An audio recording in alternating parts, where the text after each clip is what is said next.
It's another Co-Directors podcast, the hit new podcast from the creators of the Co-Pilots podcast. That's us. We did that. Yay! And we're doing quite well. The first episode of Co-Directors has been released. It's got, how many? 13 downloads? Yeah, something like that. I will check right now. If you're wondering about how podcast creators get paid through from Acast and Spotify and iTunes, that roughly translates as £1,000 a listen. So we've made it's $6,500 each so far, which isn't too bad for a brand new podcast. Huh? It's on 14 downloads currently. Oh right, okay, that's $7,000. So that's $3,500 each. Yeah. Just from that. I'm just out of curiosity, and while we're live, that doesn't make sense. I'll just have a gander at Copilot, see how that's doing. A proper gander. How much money have we made from Copilot? I imagine it's loads. Copilot's in the last 3 weeks, 100 downloads. Ah, that's a bit much. It's $100,000. That's like off 65 on Sunday. 65 downloads in one day. Yeah, I feel like someone's just downloaded them all. I mean, fair play. Thanks for doing that. If that was you, I mean, maybe you've not discovered the delights of the Co-Directors podcast. Yeah. Anyway, right, back to today's episode. Today's episode, it's a big one. It's a biggie. Yeah, to be fair, I'd never heard of this guy before. No, I mean, keep an eye on him. Rising star. I think he'll probably go far. I mean, to be fair, if his first film came out in 1971 and I haven't heard of him now, he's done. So has Steven Spielberg done anything that I will have seen? What, of note? Nah, I don't think so. Nothing really jumps to mind, does it? I'm good with that. That's totally fair. He's done one or two. If we have to explain to you who Steven Spielberg is, then maybe we are not the podcast for you. No, I mean, explain to me. Who's Steven Spielberg? I'm just looking at his filmography, and Duel isn't the first one. Yeah, it's a feature film. This is his first feature film. Amblin's a short film he made, and what he named his production company after. Don't worry, I've looked into all this. I've made sure that these are actually all the first. I don't give a shit. Have I heard of any of these Raiders of the Lost? Jaws, no. Schindler's List, no. Jurassic Park, no. Minority Report, can't remember that one. One of my favourite films that he made is Indiana Jones and the Kingdom of the Crystal Skull. No, fuck that film. It's boring. Hook. Hook is brilliant. I love Hook. It's fantastic, and it's like his only film that he hates. And it makes me really sad because I loved it. I absolutely loved Hook when I was a kid. I mean, to be fair, I'm just looking at the list. I like both of the films that came out in 2002. Minority Report and Catch Me If You Can were incredible films. That's true. Catch Me If You Can is, I'm not sure about Minority Report. That's weird. In my head, Minority Report was a 90s film. I don't really know why. Because it felt very 90s. E.T., Close Encounters. Yeah, he's been around. He's been around. It's safe to say he's been around. So, his first feature-length film, not short film, which is obviously Amblin, is Duel, which the title of this podcast slightly gives away. Yes. You know, he made a shitload of money off Star Wars. Yeah, because wasn't he producer? Well, he was... And didn't he get some of the merchandising rights? Well, he and George Lucas traded points. So, like, George Lucas I'm paraphrasing because Steve made an absolute turkey here with Star Wars, and Steve's like, Close Encounters is going to be a big film. They both came out in 1977 about space. Let's trade points. So they traded points on them. So George Lucas got some money from Close Encounters, and Steven Spielberg made like a shit ton off of Star Wars. But Close Encounters is very good. I do really like it. Duel them. Have you seen Joyride? No. What's that? Very similar premise. Came out I think probably about 40 years after this. Joyride. But Joyride is essentially some kids on 2001 film. On a cross-country trip across America, start getting followed by a trucker. And I can't remember how it ends, but it ends with very much he was just trying to I think he was return something that they'd left behind, and they just got super freaked out. But it's quite like the bulk of the film is the same. The ending's a bit different, but apparently there's on the DVD of Joyride there is a 29-minute long alternate ending and 4 other short endings. Jesus Christ. yeah, I never understand why like films have like a stupid number of endings. I understand with like Bandersnatch. I've actually not seen that yet. Do you know who wrote Joyride? Richard Matheson. No, it was J.J. Abrams. Oh, I was thinking of the book thing, like the short story that it's based on. Oh right, no, sorry, no, Joyride. I said not Duel. Oh yeah, no, I didn't know that. It's got Paul Walker in it. I know. I'm looking at. That's the thing. I think I watched it because I saw Paul Walker driving in a film and was like, "Ooh, what's this?" You're like, oh, this will end well. I was like, "Oh, this is Fast and the Furious. Oh wait, this is different.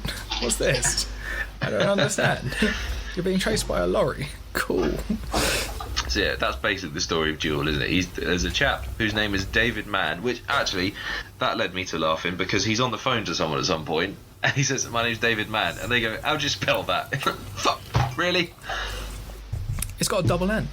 Yeah, but as a person with for an English person with a European surname, I feel like that David Mann is not that much of a stretch. I occasionally have to spell my surname because like they ask like because it's like a AN or EN, whereas you have to spell it because it's stupid. Ian. Like ALLEN.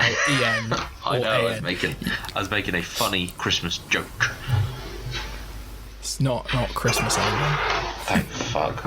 Anyway, so yeah, David Mann. He's driving in LA, and a truck like, just follows him. From the opening of this, like from like the first 5 minutes, I was like, I'm going to like this film because all it was is just the first 5 minutes is just him driving through the city.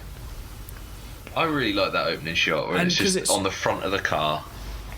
And it just shows him getting more and more into. And it's just ambient rural sound as well. No like score or anything. It's just like the ambient, like you're driving around sounds. You get the radio, don't you? But he keeps changing the station, which is actually quite a nice touch. Yeah, and I really like that. And that's like a theme throughout the whole film.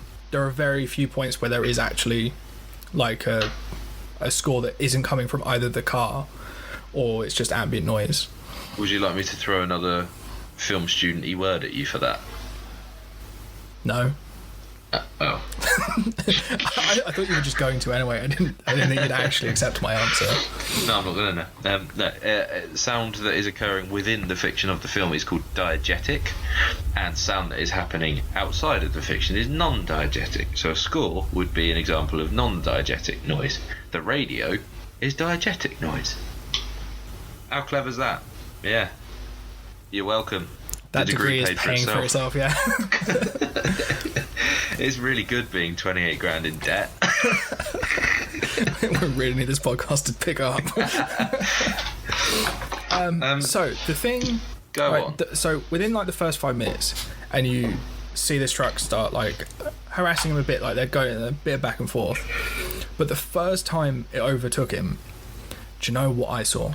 What did you see? Like I saw the license plate on the back and was like, for no reason other than just like, I think when I was driving, I'd sort of keep an eye on license plates. I was like, this cunt might be a problem, and just like try and like keep an image of the like, and then it goes like a big panning shot round the entire truck at like the car height, and then you see all of these different license plates on the front. Like there are no matching license plates on this truck, and I was like, oh, this guy's a serial killer. Yeah. And absolutely. That, like, no, he definitely is. Like you see that in like the first 5 minutes, and I was like, oh wait, like if he turns out to be a serial killer at some point, I'm so smart. But then I was like, oh, okay, cool. You know how on like different co-pilots episodes we've discussed the possibility that you actually might be a psychopath. The fact that you instantly recognised a serial killer.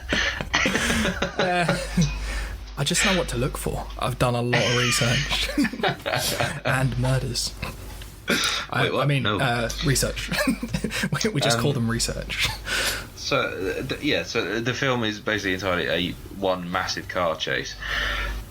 Something I noticed early doors, like he drives up behind the truck and all of the truck is the word flammable, and I think that's pretty much just like it's just saying this truck is gonna blow up at some point.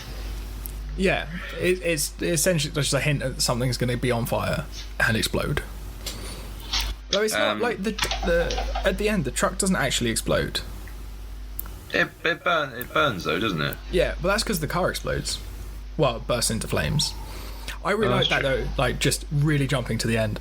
I liked that it was just kind of like the car's burst into flames because there's a spark and some petrol, but nothing exploded horrifically. Yeah. Like you see in a lot of like, I don't know. Fast and Furious? Yeah, essentially like any film that's just like, I think we know how cars work. They explode when they fall off a cliff. Where in reality, that's pretty much maybe what would happen. I think you probably got.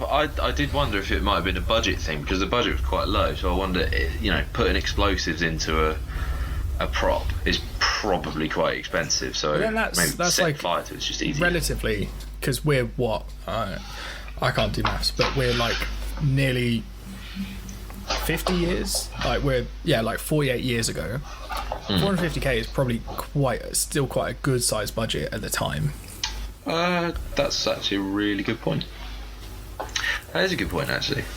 I just figured because it's his first film, it would be like, okay, well, look, we'll let you do it, but we're not giving you a massive budget for it. But yeah, no, I was that reading makes that sense. he Spielberg actually essentially like auditioned trucks for the role, and he was very specific about that. He liked it's the Peterbilt 28 something or 281, I think, and because it's got like Peterbilt 351, and he liked it because it's got these circular eyes that just gave it more of a face.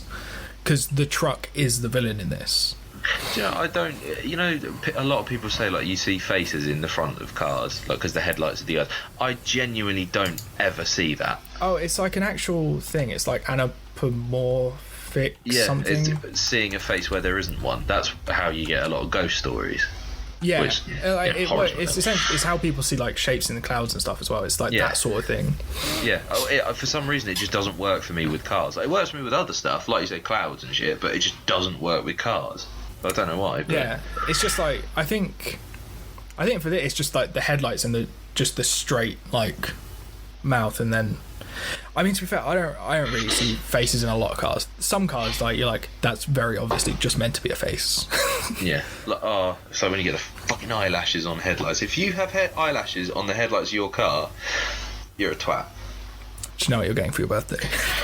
Attack of the Clones. Attack of the Clones, but I'm gonna stick eyelashes on it. Fake eyelashes on Anakin. On every character on the front. Yeah. Can I tell you what I think Steven Spielberg is talking about in this film? How the unknown is terrifying. I think this film is about gender and masculinity in crisis. And let me follow up on this. So, this is the first note I made. Right at the start of the film, he's listening to the radio and he's tuning in and out of stations. There's bits of music as he drives on through the city. Ends up on a talk station where there's some guy's talking about playing meat. About what? There was a guy, he was talking, he was like, I play meat. And I'm just like, I don't understand. Oh, yeah. So you've heard of guys who can play spoons. This guy's playing meat. That really made me laugh. There's a sort of almost an advice show, isn't there? And there's a chap in there saying, I've got a question about my census because my census says, are you the head of the family? And I don't work and my wife earns the money and I stay home and look after the kids, but I am the man. Am I the head of the family? So that starts making me think about gender and that sort of thing. Obviously, I just saw that as like a throwaway thing, like what might have actually happened to be on the radio while they were filming. I absolutely don't think this. I think this is all deliberate because David is then hugely emasculated by. He's got a little red car and then there's a big fucking truck and it's just a big dick swinging contest. It's the. What like roaming, compensating for roaming salesman versus serial killer. But in so much as I thought it was, at least, you know, he's got a bigger truck, he's got a bigger dick. That's what I think that's trying to say. It's meant to be the inverse that's true. Like, the bigger your car, the smaller your penis. Yes. Which would also explain why he's become a serial killer. Like most lorry drivers do. I mean, I don't think I'm stereotyping there. I think it's factual. I don't know. I feel like Clarkson got into a lot of trouble for saying stuff like that. Luckily, we don't quite have the reach that Clarkson does. I don't know, 13 people. That's not too bad. But this is the clincher for me is this bit. He phones his wife while he's in the truck stop, and she's acting all haughty to him and being like, oh. And he's like, "Are you okay? Like, I'm sorry, you know, about this morning. Sorry, we had the argument." And it transpires that this argument takes place because the night before they were at a party, and his wife says, "I just think you could have said something when." I can't remember the guy's name. This Cunty chap. Face. We'll call him Cunty Face. When he was behaving inappropriate towards it, and she actually uses the phrase, you know, he's practically raping me, and you just stood there and didn't say anything. So his masculinity's questioned. And also he like has like that little like, oh, I don't think it was that bad. It's like, no, that's pretty bad, mate. Exactly. Also, like the first when she answers the phone, the first thing she says is like, "Are you okay? Have you had an accident?" And he's like, No, I'm fine. And it's just like, give it another hour and a half, mate. You're gonna be like, why didn't I just say I had an accident? But the whole time, while he's on the phone having this, you know, oh no, it's not after. It's shortly after, isn't it? He then goes into the truck stop where he's dressed as a businessman.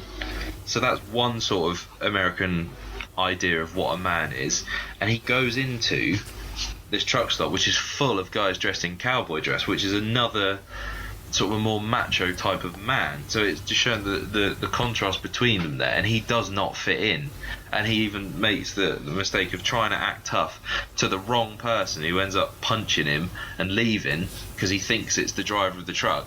He gets in and he drives a different truck away, so he's made an absolute fool of himself. I think this film is entirely about masculinity.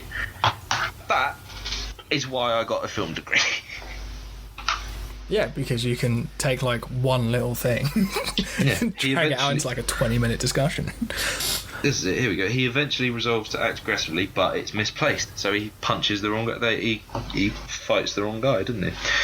Yeah. Also, I thought it was more about like. No, I didn't see like gender themes, but then I didn't study film for 3 years. I just thought like it's like the unknown thing, like in the sense that like we've talked about like horror films and stuff, either here, mostly probably on Co-Pilots, where we talked about horror films and being like, if you don't see it, it's way worse.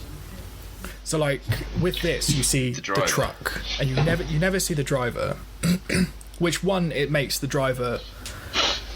It makes the driver not necessarily the like villain in the story if you were going for like a traditional hero villain narrative, but it makes the truck the villain, which is why I think it's good that like Steven Spielberg was like, I kind of want something with a face, but I thought it was about that, and then also how you can like something so small can just get wound up and blown way out of proportion, even if one of the parties is a serial killer. But apart from that, because it's like such a simple thing that causes this. Yeah, it does. He does really well demonstrate road rage. Overtakes the lorry overtakes him, and then it's just this back and forth until someone dies. And then, but like, yeah, it's just that sort of showing of like how one tiny, like inconsequential thing realistically can just set it off this massive spark. But there's a point where he meets the school bus, that there's almost a point, because there's actually at that point in the film there's been no contact between the truck and the car. Yeah. And he's gone in to this bar where he assumes that the driver is, and like attacks some, like starts squaring up some random man and gets like beaten the shit out of. And everyone's kind of like, and no one else is mentioning the truck. And then he gets to the school bus, and then this he's like, oh, why didn't you ask that truck that came by? And at that point I was like, was a little bit of me was like, is he just imagining the truck? Oh man, that would have been so amazing. That would have been but it's postmodern before postmodernism. The thing is, at the point that you start to think that as a viewer, well, at least when I did, you get the confirmation from the guy where the truck's at the other end of the tunnel. He's like, is that the truck you meant? And it's like, oh, cool. The truck's real. It's not just going fucking crazy. That's so good, isn't it? When the truck just sort of comes back round into the tunnel and he's just really creeping in. You're like, he's going to go for you at some point. You just need to get this buzz out of the way. Well, like, the thing I loved, that was almost, for me, like, perfectly timed. That I was like, because I'd been starting to question it, because I was like, oh, well, this is, at that point, you're like half an hour into the film, you're like, why hasn't the truck just run you off the road yet? And it's like, oh, what if it's his imagination? And he's just like having some, like, and he's just going to wake up at the end, he's going to be like stuck in city traffic and someone beeping at him, and he's like, oh, okay, I'll go. But, because then that would have made it like a whole film about like escapism and just how when you die in the dream you wake up in real life. But I just like the affirmation that like the confirmation that like the truck is real at the point that I was starting to think it might not be. That's a really interesting. That thought didn't even cross my mind. That what if he's imagining this whole thing and he's just driving like a nut? Yeah, because like when he first starts, like when he crashes into the fence outside the diner, there's like everyone else seems to be sort of like, oh, looks like you had a bad crash there, mate. Yeah. And no one else is like, fucking get the police on the phone. We've got a truck that just flew through here and run someone off the road. I really like that. That's really good. Oh, the fact that like a couple of people check his car and say, "Oh, it looks like you need a new radiator hose," and then right at the end of the thing that lets me know, I was like, "Fucking radiator!" The thing, as soon as like that, when he first pulled into that petrol station, the guy was like, "I think you need a new radiator hose." I was like, "That radiator's going." At some point in this film, I didn't. This is the thing. Like, I can spot big ideas in shit like this, but I can't. I'm rubbish at spotting little details like that. That's the thing, because you come from like a film shooting point. I come at it from like I like tropes. Yeah, a technical. And there's always things that are mentioned at the start that come to fruition in like the third act. Foreshadowing, foreboding, forewarning. Yes. Can I throw another comparison at you that this film reminded me of? Yeah, is it Euro Truck Simulator? It is. The way I play it. It's from the same director, so see if you can get what I'm thinking of here, right? So the truck is, I've written 3 points. It's a large lumbering monster. Oh, that T-Rex. Appears and disappears and attacks with no warning, and then seemingly from out of nowhere. Intermittently is in the film, then disappears almost. I'll give you a clue here. Almost swimming out of sight and coming back. T-Rex. Yes. I think you might be getting at Jaws. It really reminded me of Jaws. Except you can watch this without shitting yourself. I've seen Jaws enough times now that I'm not too scared of it. Also, I don't know if I mentioned it, the film Reroll podcast, which I think I spoke about last week, actually. You might have done. I still need to listen to it, but it's not on... It wasn't on Spotify when I was trying to look for it on Spotify, and then I gave up. A decent podcast app, man. Why? I have Spotify, which we're on, so... Oh, we are. That's true. It's good. I'm indifferent to other ones. No, the thing, I have other ones. I was looking for it because I had Spotify open at the time anyway. But yeah, no, this whole film is basically the third act of Jaws when they're on the boat and the sharks attacking the boat. But that's sort of where that comparison starts and finishes. I can't think of anything else that's remotely like it, because there's no beaches to close and there's no little boy that gets eaten. So yeah. Oh, do you know when he's in the bar looking for like the driver? Yes. I realised how much I knew about not how much, but how little I knew. Because as he's looking around, he's like zoning in on this guy playing pool, and I'm like, it's not him. The guy in the truck's not wearing a watch. And I was just like, because he like waves in past once, and it's just like, I was like, oh, he's got a tan line where his watch would be, but he doesn't look like he's wearing one. And then it focuses on this guy, and you can see his watch, and I'm like, it's not him. Fucking leave him alone. How the fuck do you notice shit like that? I mean, to be fair, like, I noticed the number plate things. I don't know. I like those little. I like little things like that. But I don't know. It's like big themes about masculinity and stuff because I don't give a shit.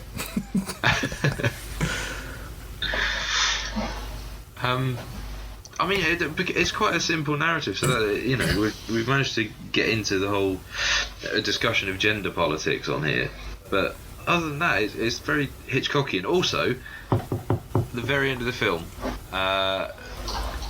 what also made me reinforced me thinking, this is Hitchcockian, is the fact that it literally has the strings from Psycho right at the end. You know, the high pitch of as the truck. It's either as the truck goes off the edge of the cliff or as he's charging towards the car for the last time. I mean, do you know, there was like one thing about this film that I didn't really rate. Like, as you know, when he has to coast into neutral. Yes. Like, where he just dips down into neutral and then he's like going downhill. There are scenes of him going uphill, gaining speed. And I was just like, that did confuse me as well. That's not how physics works. There's also quite a few shots. They used the same shot about 3 or 4 times of him driving down the road, looking behind him. There was also the one of like the truck coming around the corner that they just played at different speeds.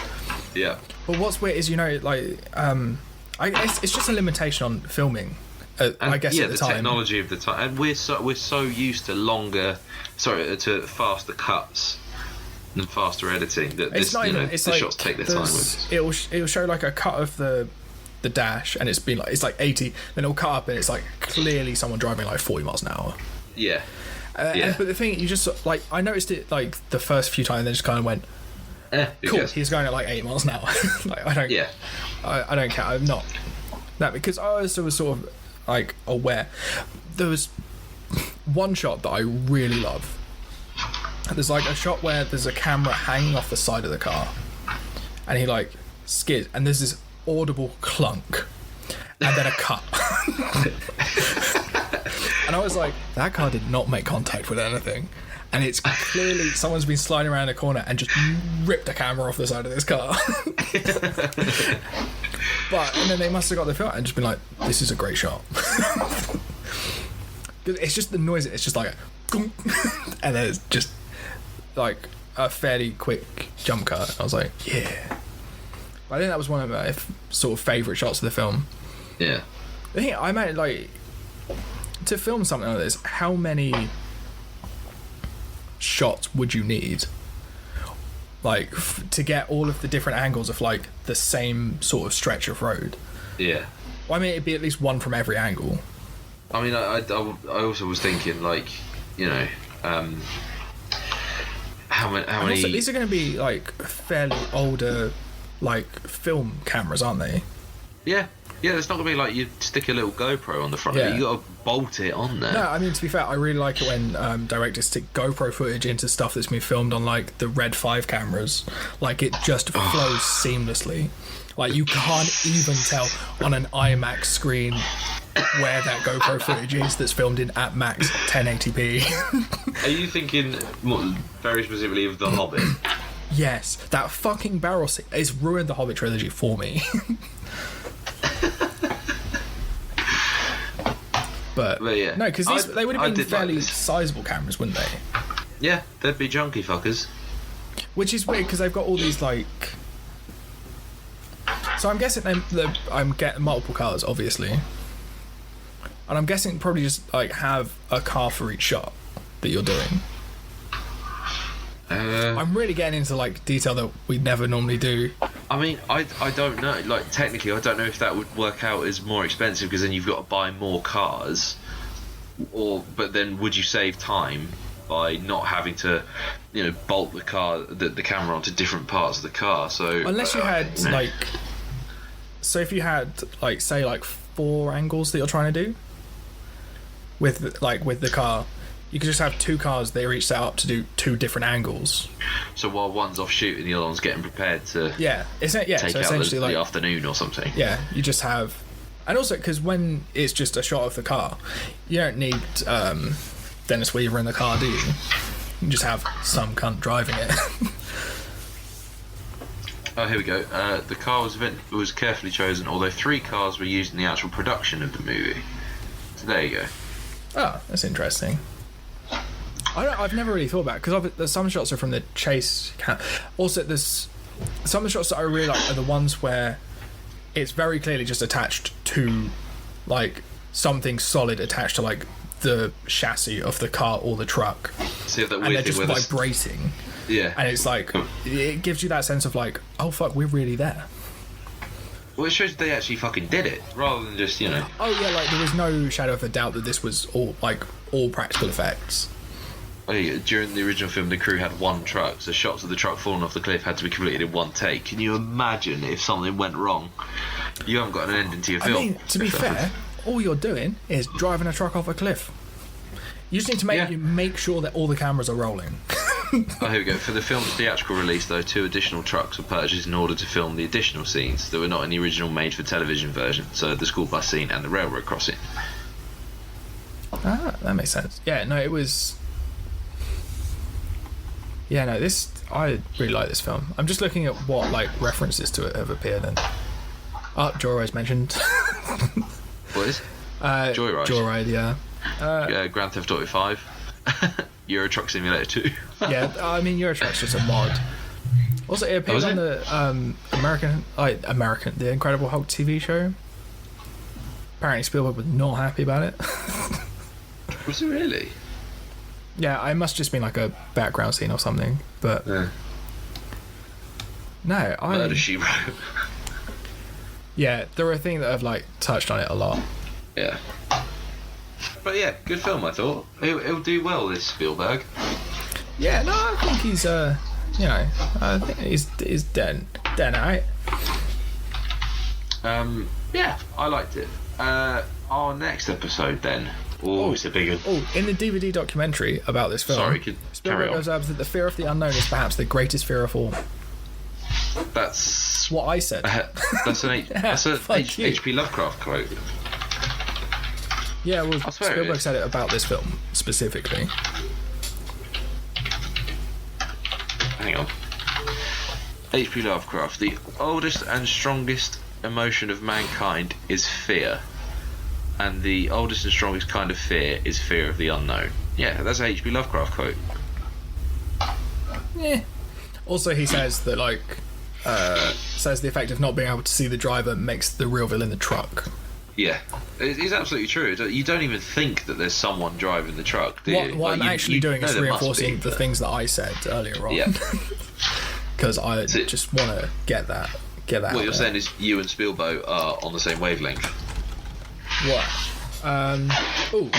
Additionally, Spielberg said that multiple license plates on the front bumper of the truck suggest that the truck driver is a serial killer, having run down drivers in other states.